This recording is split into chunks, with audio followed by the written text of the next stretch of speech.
it obviously means that the opportunity for India and Indians is going to increase. We are looked at as one of the bright spots in the world.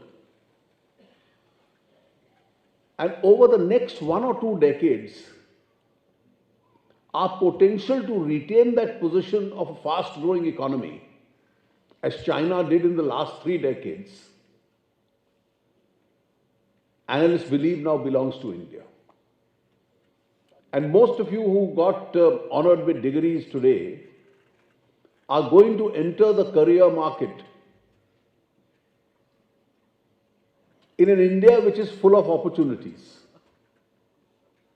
The earlier generations entered India in the job market which was not full of those kind of opportunities. And therefore, whether you get on from the very beginning onto a fast track and then keep maintaining that lead, or you are satisfied with merely a mediocrity, is a conscious choice you have to make. Now, of course, I always wonder to myself as to, in this whole story, where does a state like Jammu and Kashmir stand?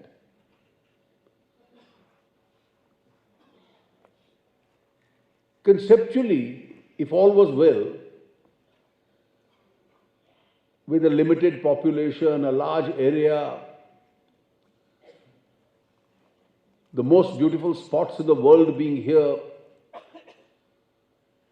God's gift of handicrafts being here, a good agriculture being here, the best of the pilgrim centers being here, and in terms of population, a limited numbers.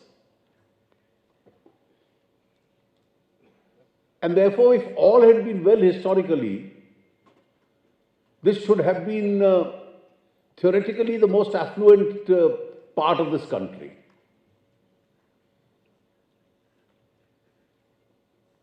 But unfortunately, the curse of insurgency struck us.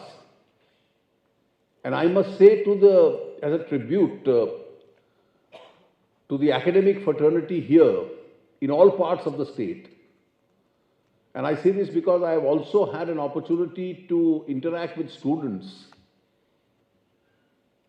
over the last 20 years in the valley, because every time in the last 20 years there has been a parliamentary delegation. I have had the fortune of being a part of it. Amongst all the delegations that used to meet us, and when I used to come back, the most impressive used to be the students from the university there.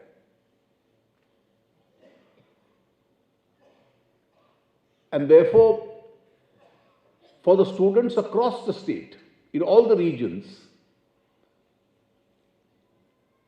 to live in the midst of a disturbed environment and yet be able to academically excel.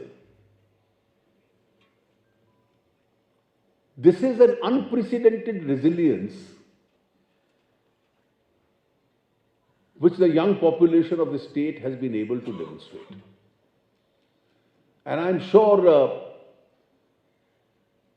it's quite likely that ultimately it is this resilience and the opportunity that they see for themselves,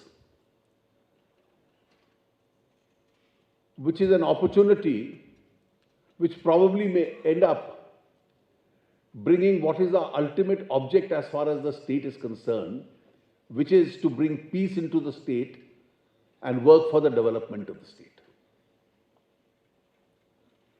The state today